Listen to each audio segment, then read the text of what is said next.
Legenda Nabi Khidir amatlah masyhur. Musa Kazim, mengutip dari tafsir Al-Mizan karya Allamah Hussein Tabatabai menyatakan, salah satu tanda kenabian atau mukjizat Khidir ialah setiap kali ia duduk di atas kayu ataupun tanah gersang, maka berubahlah tempat yang didudukinya menjadi hijau royo-royo.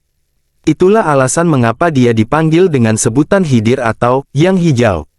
Jalaluddin As-Suyuti dalam tafsir Ad-Dur Al-Mansur menukil hadis yang diriwayatkan oleh Ibn Abbas sebagai berikut, sesungguhnya Khidir disebut Khidir lantaran setiap dia sholat di atas hamparan kulit putih, maka hamparan itu tiba-tiba berubah menjadi hijau. Menariknya lagi, sosok yang dikenal sebagai Khidir ini ternyata memiliki ilmu lebih tinggi daripada Nabi Musa. Allah berfirman, Musa berkata kepadanya, bolehkah aku mengikutimu supaya kamu mengajarkan kepadaku ilmu yang benar di antara ilmu-ilmu yang telah diajarkan kepadamu? Dia menjawab, sesungguhnya kamu sekali-kali tidak akan sanggup sabar bersamaku. Dan bagaimana kamu dapat sabar atas sesuatu, yang kamu belum mempunyai pengetahuan yang cukup tentang hal itu? Musa berkata, insya Allah kamu akan mendapati aku sebagai orang yang sabar, dan aku tidak akan menentangmu dalam sesuatu urusan pun. Dia berkata, jika kamu mengikutiku, maka janganlah kamu menanyakan kepadaku tentang sesuatu pun, sampai aku sendiri menerangkannya kepadamu. Al-Kahfi ayat 66-70. Dalam ayat ini tidak disebutkan dengan siapa Nabi Musa berdialog. Namun para ulama sepakat yang dimaksud adalah Khidir. M. Quraish Shihab dalam tafsir Al-Misbah.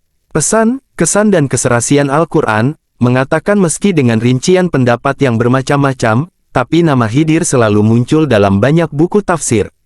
Menurut Musa Kazim dalam bukunya berjudul, Belajar Menjadi Sufi, nama Nabi Khidir yang sebenarnya adalah Talia bin Malik bin Abir bin Arfashyad bin Sam atau Sem bin Nuh.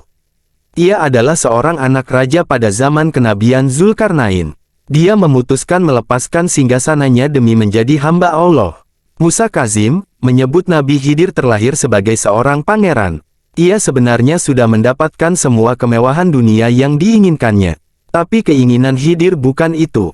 Dia ingin sesuatu yang sempurna, yang abadi, yang bisa menjawab segala ketakpuasan, sekali untuk selamanya. Tapi, dia juga sadar bahwa dunia ini terlalu licin untuk keinginan besarnya itu. Toh singgasana bisa lapuk, kekayaan bisa hangus, kecantikan bisa memudar, hasrat bisa surut, umur lebih-lebih. Tapi jiwanya sudah terlanjur gelisah. Pasti ada sesuatu seperti yang dia inginkan itu.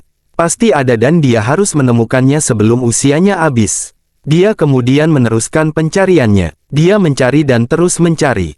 Hingga akhirnya dia berhenti di sebuah titik, dia menemukan Tuhan.